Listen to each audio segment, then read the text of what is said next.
Welcome back to Nirvana Academy. My name is Virendra Vikram Singh and I have cleared JRF in December 2024.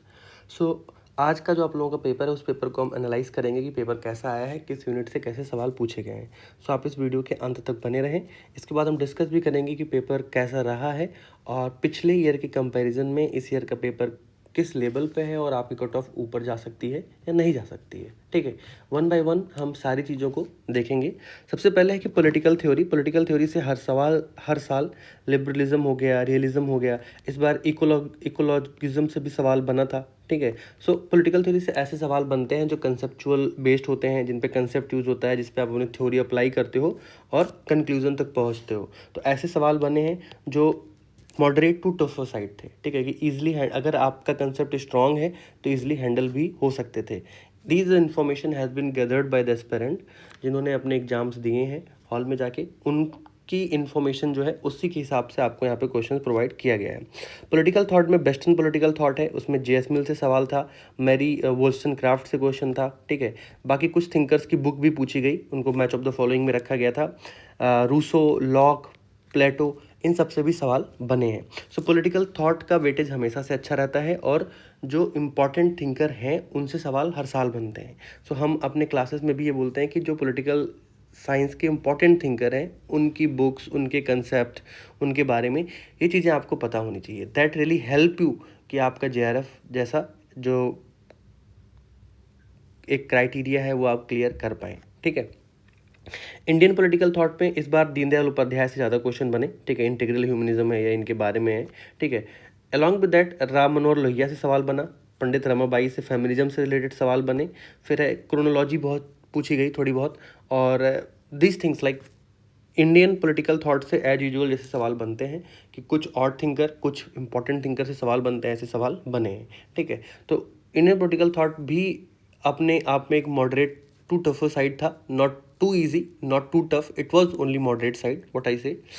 Comparative politics में अगर हम जाएंगे तो यहाँ पे power approach, power parties, political parties में, ठीक है, जैसे कि इसमें शिवसेना पूछा गया कि शिवसेना है, और कुछ रीजनल पार्टीज़ के भी नाम लेके पूछे गए। And their functions, approach in comparative politics पूछा गया कि पॉलिटिकल पार्टीज़ के क्या क्या अप्रोच हैं, पॉलिटिकल कल्चर हो गया, सिविक कल्चर हो गया। तो ऐसे क्वेश्चन बने हैं जो ईजिली हैंडल हो सकते हैं। ठीक है, इफ़ यू लाइक, जैसा कि मैंने पिछले वीडियोस में भी बोला है कि अगर आपने 4 से 5 साल का पेपर तमीज़ से किया है, उसके बेसिस पे अपने नोट्स बना के पढ़े हैं, easily these section will be handled, क्योंकि ये रिपीटेड सवाल हैं जो बार बार पूछे जाते हैं। ठीक है, इंटरनेशनल रिलेशंस में आईआर एंड फॉरेन पॉलिसी में कोल्ड वॉर इवेंट था। ठीक है, उसके क्राइसिस, क्यूबन बर्लिन क्राइसिस पे सवाल था, क्यूबन क्राइसिस था। ठीक है, सोवियत इन्वेजन, ऐसे तरीके के सवाल बनते हैं। थोड़ा सा आपको अपना फैक्चुअल बेस भी स्ट्रॉन्ग करके रखना होता है। India US strategic partnership, women development index, origin of the terms international relations, ऐसे सवाल आए हैं। इंडियन फॉरेन पॉलिसी से India US relation, foreign policy के कंसेप्ट सवाल बने हैं। अगर पॉलिटिकल इंस्टीट्यूशंस में जाएंगे तो यहाँ पर सिटीजनशिप कैसे मिलती है, उस एक्ट से सवाल आया था। ठीक है, कॉन्स्टिट्यूशनल अमेंडमेंट पूछे गए थे, जोनल काउंसिल पे सवाल बना था इस बारी, 89 कॉन्स्टिट्यूशनल अमेंडमेंट जिसके बारे में बात कर रहे थे, कांग्रेस का क्या सिस्टम है, लोकायुक्त, मिनर्वा मिल केस पे भी सवाल आया था। तो ऐसे इंपॉर्टेंट केसेस भी पढ़ने हैं, जैसे मिनर्वा मिल हो गया, गोलकनाथ केस हो गया। ठीक है, या अगर आप देखोगे तो there has been one important case regarding to like they have a lot of cases, I'm not currently remembering the name। तो ऐसे क्वेश्चन भी जो है बनते हैं। केशवानंद भारती का केस हो गया। ठीक है, पॉलिटिकल प्रोसेस इन इंडिया में farmers law book, thinker, contemporary political issues, इस पे सवाल थे। पब्लिक एडमिनिस्ट्रेशन में न्यू पब्लिक मैनेजमेंट पे सवाल था। ठीक है, उसके बाद एमपी फॉयलेट पे सवाल था, और इकोलॉजिकल अप्रोच था, एडमिनिस्ट्रेटिव थिंकर हो गया, लोकायुक्त रिलेटेड क्वेश्चंस, इट है I put it there but it should be somewhere there. ठीक है, यहाँ पे या यहाँ पे होना चाहिए। तो ये भी सवाल जो है पब एड में भी बने थे, जो कि मोर एंड लेस ऐसे थिंकर्स पे हैं। एमपी फॉलेट ऐसे थिंकर हैं जिनके बारे में हर कोई ईजिली तैयार होके जाता है कि ऐसे सवाल आएंगे और इन क्वेश्चन से डील करना पड़ता है। तो that is also from the previous year, like previous year के कंपेरिजन में मुझे ये पेपर मॉडरेट ही साइड लग रहा है। It is not easy but it is not too tough. ठीक है, तो कट ऑफ का जो एनालिसिस है वो ओवरऑल पेपर 1 मिलने के बाद ही हो पाएगा।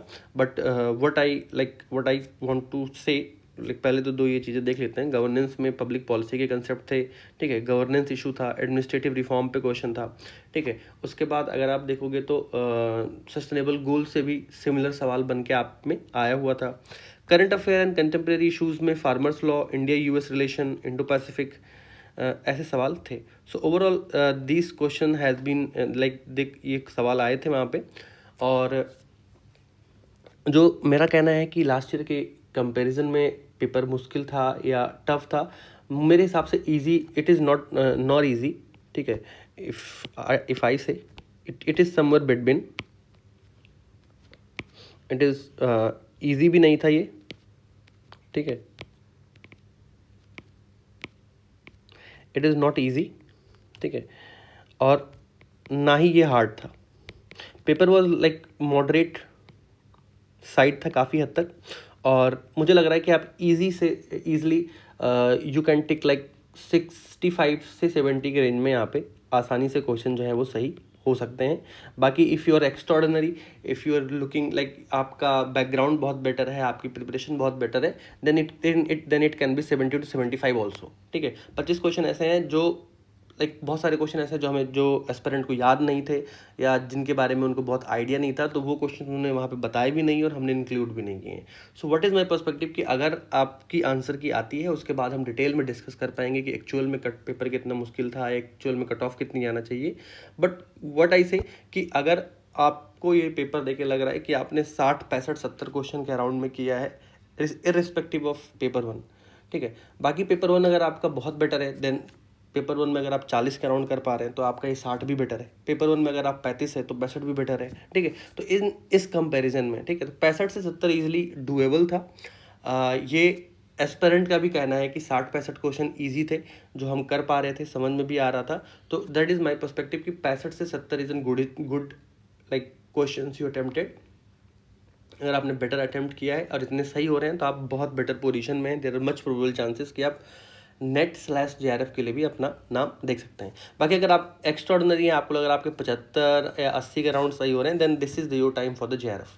सो निर्वाणा अकेडमी के इस प्लेटफॉर्म पे आपको जुड़ना है, ठीक है। I have like I cleared 3 time NET and 1 time JRF in political science.